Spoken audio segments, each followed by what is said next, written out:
வந்தான் கரூர்லேருந்து போனான், வந்தான் கரூருக்கு விசாரித்தான், கேஸ் எழுதலை. இவன் கேஸ் எழுதலை, அவன் பேசலை, அவன் பேசலை, இவன் கேஸ் எழுதலை. இப்படி புரிஞ்சுக்கிட்டான் நானே.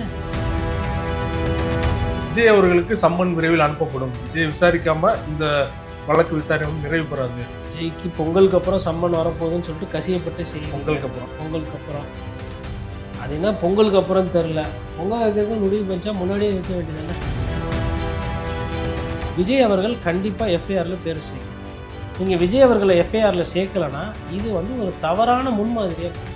அப்போது நாளைக்கு இன்னொருத்தர் கட்சி தொடங்கி, இல்லை ஒரு நடிகரே ஒருத்தர் கட்சி தொடங்கி இது மாதிரி கூட்டம் போட்டு ஏதோ ஒன்று அசம்பாவிதம் நடந்ததுன்னா அவர்கள் இதை காரணம் காட்டி அவர்கள் தவறு. அன்னைக்கு விஜய் அவர்கள் விஷயத்தில் நல்லா படித்த பத்திரிகாரன் எனக்கு காதில் பூ சுற்றுறோம். நாங்கள் தான் இருக்கிறேன் அங்கே. இதோ இன்னும் சற்று நேரத்தில் வந்து கொண்டிருக்கிறார், இதோ வந்து விட்டார், கரூரில் வந்து விட்டார், இதோ வந்து விட்டார், இன்னும் சற்று நேரத்தில் காதில் இருந்தது. வேறு யாருன்னா ரெக்கார்டிங் சார்னா எடுத்து வச்சுருந்தா போட்டு காட்டுச்சோம். இதோ வந்து விட்டார்னா என்ன அர்த்தம்? அதுக்கு 10 நிமிஷம் இல்லை 1 மணி நேரம் வச்சு 1 மணிலேருந்தே சொல்கிறாங்க, மதியத்துலேருந்தே சொல்லுகிறாங்க. அவங்க 5:15 5:30 மணிக்கு மேலே என்ன பண்ணாங்கன்னா அந்த பாட்டை போட்டுருக்காங்க. உங்கள் விஜய் விஜய் உயிர்னா வரோம். இந்த பாட்டு 20 நிமிஷத்துக்கு ஒரு வாட்டி போட்டோன்னே அந்த பாட்டில் இன்னும் டான்ஸ், அந்த பாட்டில் இன்னும் செல்ஃபி, அந்த பாட்டில் இன்னும் ரீல்ஸு, இப்படியே போய் போய் போய் போய் உடம்புல இருந்த நார் சக்தி தண்ணி சக்தி எல்லாம் போய் அந்த நிலைமையில் போச்சு. இதெல்லாம் யார் பொறுப்பு? சும்மா தொலைவுலேருந்து பார்த்துட்டு யாரோ சொல்கிறத கேட்டு பேசுகிற நீங்கள் இவ்வளோ பேச்சு பேசுகிறீங்கன்னா கண்ணெதிரில் பார்த்துட்டு அதனால் இன்னி வரையிலும் கிட்டத்தட்ட படுத்த நைட்டில் அந்த சிந்தனை ஓடுது எனக்கு. நான் அவ்வளோ பாதிக்கப்பட்டிருக்கேன் அதில். அப்போ நான் எவ்வளோ பேசுவேன்? அப்போ அரசியலெல்லாம் அதை பார்க்கக்கூடாது. இந்த விஷயத்தில் இது கரெக்ட், இந்த விஷயத்தில் சரி. நீங்கள் தூரத்துலேருந்து பார்த்து உங்களுக்கே எவ்வளோ குற்றம் உணர்ச்சிங்கன்னா விஜய் அவர்களுக்கு இந்த குற்றம் உணர்ச்சி இருக்கிற 2 விஷயங்க.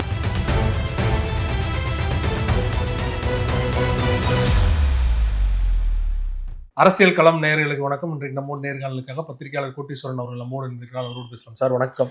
நேயர்களுக்கு அன்பு வணக்கம். நேற்று கூட பார்த்தீங்கன்னா அமித்ஷா அவர்கள் மேடையில் உள்துறை அமைச்சர், அவர் தான் சிபிஐக்கு ஹெட், யாரோ ஒருத்தர்ல தமிழ்நாடு பாஜக மாநில தலைவர் நயினார் நாகேந்திரன் வெளிப்படையாக சொல்றாரு, கரூர் சம்பவத்தில் செந்தில் பாலாஜி தான் முக்கியமான அக்யூஸ்டு, அவரால் தான் இத்தனை பேரோட உயிரிழப்பு ஏற்பட்டது அப்படின்னு சொன்னார்னா இந்த விசாரணை எதை நோக்கி போகும்? எப்படி ஒரு ஓப்பனாக இதெல்லாம் பேசுறாரு அப்படின்னு நினைக்கிறீங்க? தானிக்கு தீனி நண்பனு இல்லை தானிக்கு தீனி சரியாக போயிடுச்சு. பிஜேபியை விஜய் அவர்கள் விமர்சனம் செய்வது கிடையாது. பாசிச பாஜக சொல்லிட்டு புல் ஸ்டாப் வச்சுருவார்.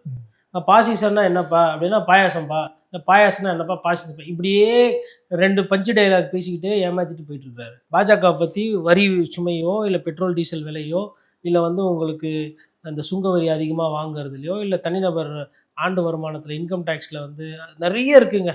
வரி தீவிரவாதம் நாட்டில் இருக்குது. அப்போ அந்த வரி தீவிரவாதத்தை எதிர்த்து ஒரு வார்த்தை கூட விஜய் அவர்கள் பேசுவது கிடையாது. படத்தில் நடித்ததோடு சரி, ஜிஎஸ்டியை பற்றி பேசிட்டு அதுக்கப்புறம்லாம் எதுவும் பேசுறது கிடையாது. அப்போ அந்த நன்றி கடன் விசுவாசத்தை தொடர்ந்து அவர் செய்வார். இது ஏன் நன்றி கடன் விசுவாசத்தை நான் சொல்கிறேன்னா, ஒன்றா இருக்கிறாங்கன்றது இதுவும் அதுதானே. நான் ஒன்று திட்டமாட்டேன்ப்பா அப்படின்னு ஒரு பாசமாக இருக்கிறது தானே. அதுக்கு பதிலாக இவங்க என்ன பண்ணுறாங்க, விஜய் அவர்களை செந்தில் பாலாஜி மேலே தான் எங்களுக்கு டவுட்டாக இருக்குன்றாங்க. அப்போ நட்பு அங்கே மலர்கிறது இல்லவா? கூட்டணி தான் இல்லை, ஆனால் அது அந்த உறவு என்பது சுமூகமாக தானே போகிறது. இப்போ நயினார் நாகேந்திரன் செந்தில் பாலாஜி அங்கே ஸ்பாட்லேயே இல்லை. காவல்துறை என்ன, தமிழக காவல்துறை அவ்வளோ மோசமாக போயிட்டாங்க. இப்போது அஜித் தூக்கிட்டு போய் அடித்து கொலை பண்ணாங்க, சாவடிச்சாங்கன்னா அதில் காவல்துறை கண்ணியமற்று நடந்தது. ஒரிசாவில் ஒரு மாணவன் போட்டு அடித்தாங்க. 4 என்ன சொல்கிறது, அதுங்களை புள்ளிங்கன்னு சொல்கிறதா இல்லை தருதலைங்க சொல்கிறதா என்ன சொல்கிறது தெரில. அவங்களெல்லாம் இந்த நீதி அரசருக்கு முன்னாடிலாம் நிறுத்திக்கிட்டு கேஸ் நடத்திக்கிட்டு ட்ரையல்லாம் பண்ணிடுறோம். அதுக்கு வேறு மாதிரி டீல் பண்ணோம், அது பண்ணலை. அப்புறம் மறுநாள் அந்த இளைஞரை இப்போ எங்கே இருக்காருன்னு தெரியல. அதில் ஒருத்தர் ஜாமீனில் விட்டாங்களா, ஜாமீனில் வேறு விட்டதா சொல்கிறாங்க. இதெல்லாம் சட்டத்தின் மீது நம்பிக்கை கொஞ்சம் கொஞ்சமாக போகும் உங்களுக்கு. அதுக்கப்புறம் அன்றாடம் போராட்டம் நடக்கும்போது அங்கே போய் காவல்துறை ஆசிரியர்களையோ அவங்கள நடத்துகிற விதம் எனக்கு அதில் உடன்பாடு கிடையாது. அப்போ காவல்துறைக்கு இந்த மாதிரி விஷயத்தில் கெட்ட பேர் வருது. இந்த கெட்ட பேரை கொண்டு போய் நான் கரூரோடு நான் சேர்த்து ஒப்பிட மாட்டேன். கரூரில் ஏன்னா நான் கண்ணதில் பார்த்ததானே நான் பதிவு பண்ணேன். கரூரில் காவல்துறை அவங்க வேலையை செஞ்சுக்கிட்டு இருந்தாங்க. சாமானிய மக்கள், பத்திரிகையாளர்கள் எப்படி காலையிலேருந்து தண்ணி இல்லாமல் ஒரு ரெஸ்ட் ரூம் போகிறதுக்கு வசதி இல்லாமல் நம்ம பத்திரிகையாளர்கள் செய்தியை சேகரித்தாங்களோ அதை விட இன்னும் கடுமையாக அவங்க உழைச்சதை நான் கண்ணெதிரில் பார்த்தேன். அப்போ அந்த காவல்துறை யாரோ குறுக்கில் வந்தாங்க, கழுத்தை திருவி போட்டாங்க, கத்தி எடுத்து குத்துனாங்க அப்படின்லாம் செய்திகள் பரவுச்சு சமூக வலைத்தளத்தில். அதே ஊடகத்துலேயே அதை ஊடகம்னா மெயின் ஸ்ட்ரீம் மீடியாவில் இல்லை, யூடியூப்லலாம் பேச வச்சாங்க, பண்ணாங்க. அப்போது ஏதோ ஒரு தப்பு நடந்திருக்கு. அப்போ அந்த தப்பு யார் மேலே? இது உண்மையா பொய்யா, இல்லை வதந்தியா, இல்லை திட்டமிட்ட அரசியல் சதியா? இப்போ அதாவது வராத ஆள் வந்தாங்க, கத்தி எடுத்து குத்துனாங்க, கழுத்தை பிடிச்சி திருக்குனாங்கன்னா அப்போ அதுவும் சதி தான். அது உண்மை இல்லைன்னா. சதின்றது யார் வேணா பண்ணலாம். ஆனால் என்னோட புரிதல், காவல்துறை அந்த அந்த கேவலமான விஷயத்தை அவங்க செய்யலைன்றதை நான் நம்புகிறேன். அப்போ எதில் வந்து நம்ம கண்ணெதிரில் பார்க்குறதுல எது நிஜம் எது அப்படின்ற அந்த புரிதல் வந்து ஒரு ஒரு நேரில் பார்த்த ஒரு விஷயங்கள் தான் நம்ம பதிவு பண்ணோம். அதில் பார்க்கும்போது கரூரில் வந்து காவல்துறை மீது எந்த தவறும் இருக்கிற மாதிரி எனக்கு தெரியல. இது கரூரில் ஒண்டி கிடையாதுங்க, இது மதுரையிலையும் இந்த பிரச்சனை நடக்கும். காவல்துறையும் தாண்டி செந்தில் பாலாஜி அவர் காயின் பண்றாரு இல்லையா? அதாவதுங்க, மொட்டைத்தலைக்கும் முழங்காலுக்கும் முடி போடுற வேலை. செந்தில் பாலாஜி நீங்கள் வந்து வழக்கு போடணும், செந்தில் பாலாஜி குற்றவாளியை காட்டணும்னா வேற சப்ஜெக்ட் நல்லா இருக்குது. அவரே ரெக்கார்ட்ஸோட உக்காந்துக்கிறாரு ஒரு சில கேஸில், ப்ரூஃபோட இருக்குது. டாஸ்மாக்கு அதுலலாம் நீங்கள் எதுவும் பண்ண மாட்டீங்க. அதே மாதிரி வேலைக்கு வந்து காசுக்கு கொடுத்து வேலைக்கு வந்து அவர் உதவியாளர்லாம் பணம் பெற்றாங்கன்னு சொல்லிட்டு இன்னொரு வழக்கு இருக்குது. அதில் தான் அவர் அமைச்சர் பதவியில் இல்லாமல் வெளியில் இருக்கிறாரு, ஜெயிலில் இருந்தார் அமலாக்கத்துறை மூலிமா. அதிலெல்லாம் நடவடிக்கை இல்லை. சும்மா இதில் நடவடிக்கைன்றீங்க, இல்லை இதில் வந்து சம்மந்தப்படுத்தி பேசுகிறீங்க. இப்போ இது அப்போ இது வந்து பச்சை அரசியல் தானே இது. இப்போது நான் வந்து இந்த விஷயத்தில் தப்பு பண்ணேன்னா எனக்கு அந்த விஷயத்தில் தான் தண்டனை வரும். சம்மந்தம்னால இன்னொரு விஷயத்தில் வந்து நீங்கள் பேரை வந்து சேர்க்குறீங்க, கொள்றீங்கன்னா அது வந்து முழுக்க முழுக்க அரசியல் ஆதாயத்துக்காக செய்யப்படுற அந்த அந்த அரசியலாக தான் நான் அதை பார்க்குறேன். ஏன்னா என் புரிதலுக்கு அப்படி ஒரு வேளை இருக்குன்னா இந்த நேரம் வந்து சிபிஐ வந்து அவர் பேரை சேர்த்துருக்கணும். சரி, அப்போ அவர் பேரை சேர்க்குறீங்க அப்படின்னா அப்போ விஜய் பேரையே இன்னும் சேர்க்கல. இப்போ யாரை ஏமாத்துற வேலை? சம்மந்தமே இல்லாமல் எதிர்கட்சியில் இருக்கிற ஒரு ஆள் வீட்டில் இருந்தார், வீட்டிலேருந்து அவர் ஆஸ்பத்திரிக்கு சீக்கிரம் வந்தது தான் தப்பா? ஒரு சட்டமன்ற உறுப்பினர் விபத்து நடந்து உடனே வரானா அதுதான் அசிங்கப்படணும், வேதப்படணும். 2 பேர் வந்தாங்க, விஜயபாஸ்கரன் தான் போறாரு அதிமுகவில். அவர் இன்னைக்கு சட்டமன்ற உறுப்பினர் கிடையாது, பட் முன்னாள் அமைச்சர், முன்னாள் அந்த ஏரியா வேல்சாமிபுரத்தில் அவருக்கு வாக்காளர்கள் இருக்கிறாங்க. அப்போ அந்த ஊர் மக்களை பார்க்கறதுக்கு ஒரு அரசியல்வாதியாக வந்தார். இதெல்லாம் வந்துட்டு அவர் எப்படி உடனே வந்தார், முதலமைச்சர் உடனே வந்தார், வரலன்னா தாங்க தப்பு. முதலமைச்சர் கேட்க மாட்டாரு, அது கேட்க மாட்டாங்க, யாரும் கேட்க மாட்டாங்க. ஒரே ஒருத்தர் நீதியரசர் செந்தில்குமார் கேட்டார், நியாயமா கேட்டார், நெத்தியில் அடிச்சா மாதிரி கேட்டார், என்ன கட்சி ஆயுதுன்னு கேட்டார். உடனே நீதிமன்றத்தையே திட்டுறது. ஆச்சா பூச்சா, எங்களுக்கு தெரியாதா? உங்களுக்கு என்ன தெரியும்? எதுவுமே தெரியாது. வேல்சாமிபுரத்துலேருந்து துண்டக்கான துணியை காணும் தூக்கி ஓடி வந்தது தான் நாடு மக்கள் பார்த்தாங்களே, தெரியுமே மக்களுக்கு. அப்போது அதாவது ஒரு ஒரு ஒரு ஒரு நடிகர் மீது இருக்கக்கூடிய அந்த ஆசை அது வந்து நியாயத்தையும் சட்டத்துக்கு இருக்கிற முன்னாடி அந்த பார்வையை மறைக்குது. அதான் அவங்க ஏற்றுக்க முடியும். அதை ஒரிஜினா புஷி ஆனந்த், நிர்மல்குமார் அவங்க 3 பேரையும் சிபிஐ ட்ரில் பண்ணிட்டாங்க. 3 நாளுக்கு விசாரணைக்கு விடிய விசாரணை அப்படிலாம் வந்து நிறைய பேர் பேசிட்டாங்க. விஜய் அவர்களுக்கு சம்மன் விரைவில் அனுப்பப்படும், விஜய் அவர்களும் கண்டிப்பாக விஜய் விசாரிக்காம இந்த வழக்கு விசாரணை வந்து நிறைவு பெறாது அப்படின்னு நம்ம பார்க்கணும் இல்லையா? ஸோ விஜய்க்கு வந்து சம்மன் எப்போ அனுப்ப போகிறாங்க, அதை பற்றி தகவல் இருக்கா? விஜய்க்கு பொங்கலுக்கு அப்புறம் சம்மன் வரப்போகுதுன்னு சொல்லிட்டு கசியப்பட்ட செய்தி. பொங்கலுக்கு அப்புறம் அது என்ன பொங்கலுக்கு அப்புறம் தெரில, பொங்கல் வைக்கிறது முடிவு பண்ணிச்சா முன்னாடியே வைக்க வேண்டியதானே? இது என்ன அவ்வளோ வந்து என்ன இனிப்பு செய்தியா, இல்லை விமான நிலையம் திறக்கிறதா? அதுவே தப்பு. இந்த நேரம் வந்து அவரை கூப்பிட்டு விசாரிச்சிருக்கணும். எனக்கு தெரியல, இமாம் பெரிய சிபிஐயில் விஜய் சாரை கூப்பிட்டு விசாரிக்கிறதுக்கு அதிகாரி கிடைக்கல. இவங்கெல்லாம் விசாரிச்சாதான் அதுக்கப்புறம் சார்ஜ் ஷீட் போடணும், அதுக்கப்புறம் எஃப்ஐஆரில் சேர்க்கிறதா இல்லதே எதுன்னு. அப்போது கால்குலேட் பண்ணி தாமதம் பண்ணுறீங்க.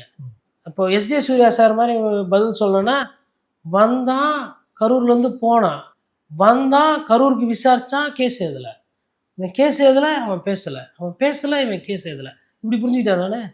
இப்போ இது வந்து திமுக ஸ்டாண்டுன்னு கிடையாது, அது ஃபஸ்ட்டு நல்லா புரிஞ்சுக்கணும். இப்போ திமுக நான் செந்தில் பாலாஜி நிரபராதி, அவர் வெளியில் விடுங்க நான் சொல்கிறேன், தூக்கி வைக்க வேண்டிய இடத்துல நேரு அவர்கள் மீது வழக்கு இருக்குது. 888 கோடி வந்து வேலை வாய்ப்பு சம்மந்தமாக பண்ணியிருக்காங்கன்றாங்க.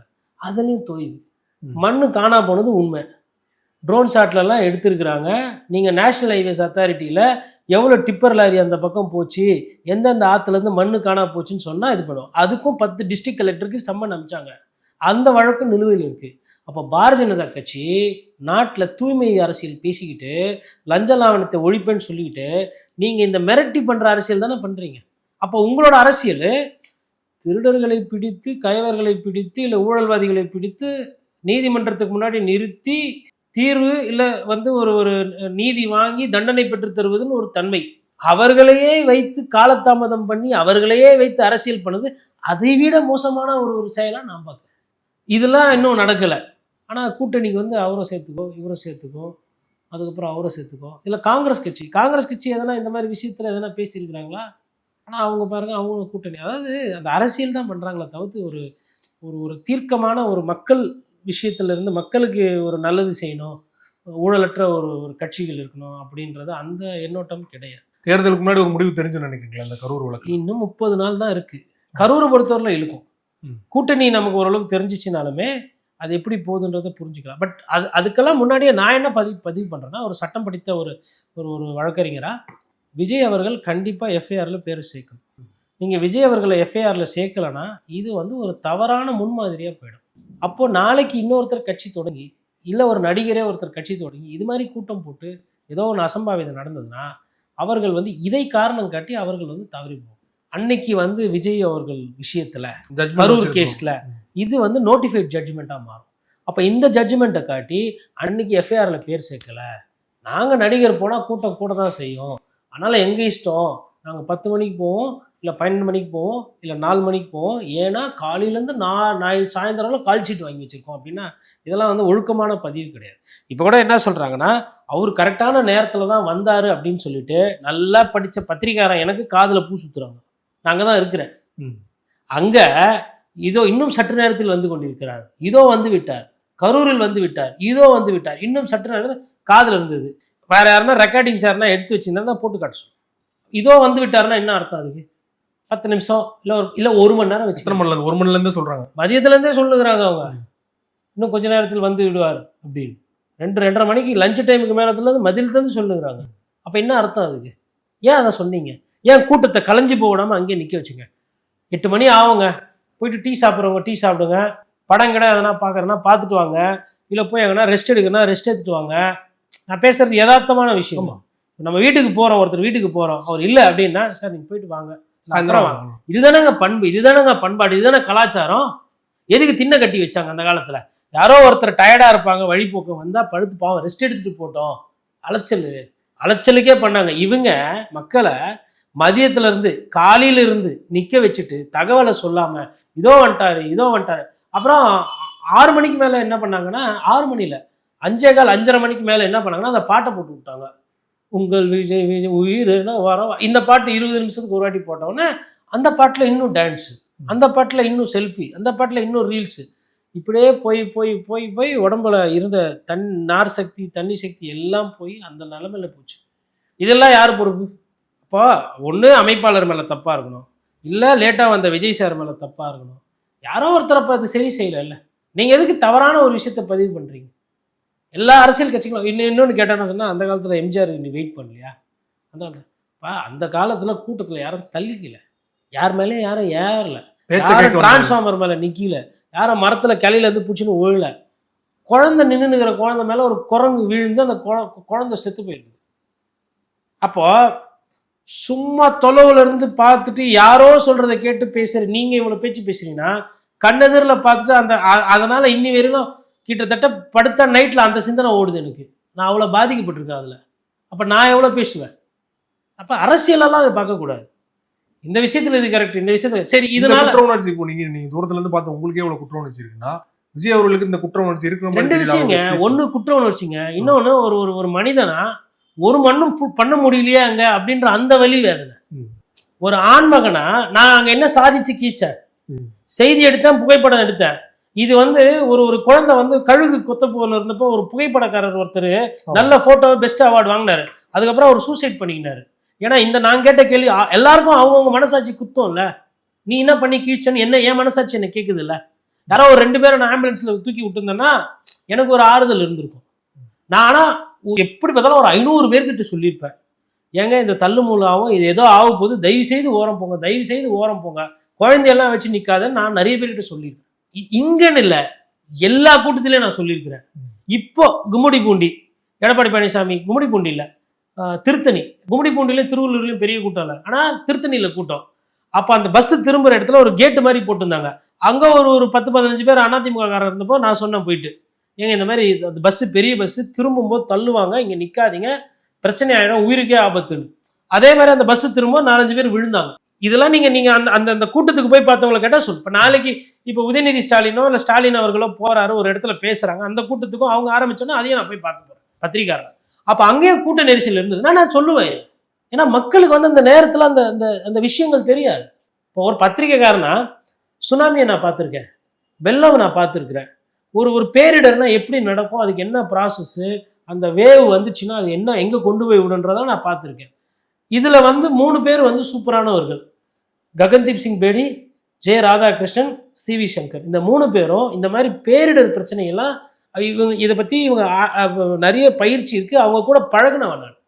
அவர்கள் அதிகாரிகளாக இருக்கும்போது ஒரு பத்திரிகையாளராக இருந்து என்னென்னலாம் பண்ணுறாங்கன்றது பார்த்தவன்.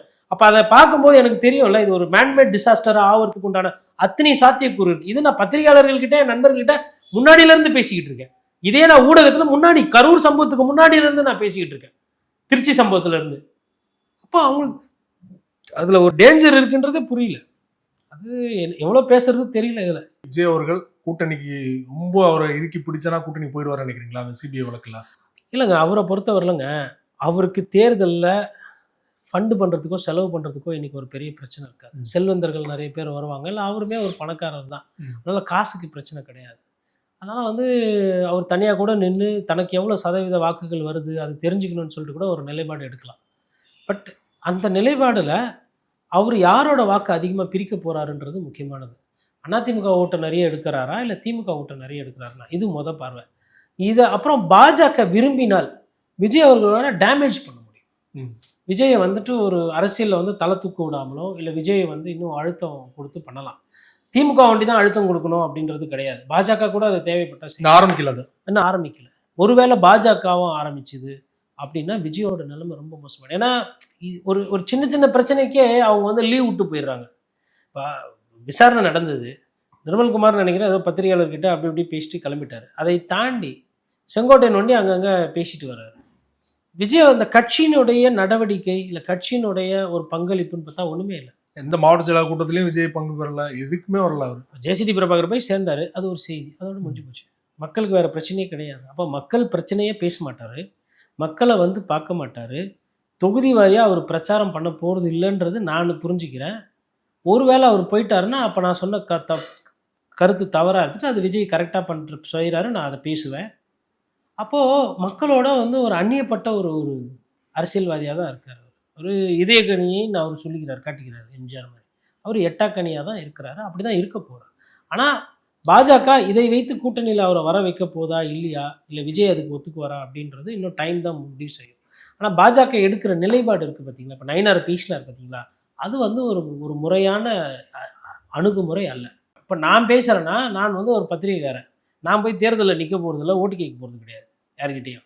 ஆனால் அவர் வந்து வாக்கு அரசியலில் இருக்கிறார், யாரும் நயினார். அதே மாதிரி விஜயும் இன்னைக்கு வாக்கு அரசியலில் இருக்கிறார். அப்படி இருக்கும்போது இந்த மாதிரி கரூர் சம்பவம் மாதிரி ஒன்று விசாரணை நடந்துகிட்டு இருக்கும்போது இவர் கருத்து சொல்கிறது தப்பு. அமித்ஷா மேடையில். ஏன்னா அந்த தார்மீக அடிப்படை பொறுப்புன்றது எங்கே போகுது? அந்த துறையினுடைய அமைச்சர் அமித்ஷா, அந்த கட்சியினுடைய மாநில செயலர் நீங்கள். உங்கள் கூட்டணியில் ஒருத்தர் வருவாரா வரமாட்டாரான்னு தெரியாது, ஆனால் அவருக்கு வக்காலத்து வாங்கிக்கிற மாதிரி தானே இருக்குது உங்கள் பேச்சு. அதை வந்து கடந்து போகணும். அதே மாதிரி தமிழிசை அவர்கள் முன்னாடியே சொல்லியிருக்கிறாங்க, நீங்கள் வந்துட்டா இந்த பக்கம் நல்லது, இல்லைனா அவங்களுக்கு பார்த்துக்கோங்க அப்படின்ற மாதிரி சொல்லியிருக்கிறாங்க. வெள்ளந்தியானவர்கள் அதாவது தமிழிசை பேச்சையோ நயினார் பேச்சையோ நான் வந்து அவங்க வந்து எப்படின்னா தோன்றதை பேசிட்டு போயிடுவாங்க. இது வெளியில் சொல்லணும்னு கூட கிடையாது, பேசுகிறாங்க, அப்படியும் எடுத்துக்கலாம். ஆனால் இதில் வந்து விஜயோட மௌனம் இருக்குது பாருங்கள், அதுதான் இருக்கிறதுலே சிறப்பு. நான் என்ன நினைக்கிறேன், என்னை பற்றி மற்றவங்க என்ன நினைக்கிறாங்க, நான் என்ன பண்ண போகிறேன், நான் எதுவுமே சொல்ல மாட்டேன். அப்படியே சொல்லாமலே அப்படியே உங்கள் விஜய் அப்படியே வைப்பு போட்டு பாட்டு போட்டு சாங் போட்டு இதுவும் வளர்ந்து விட்டார் விஜய்.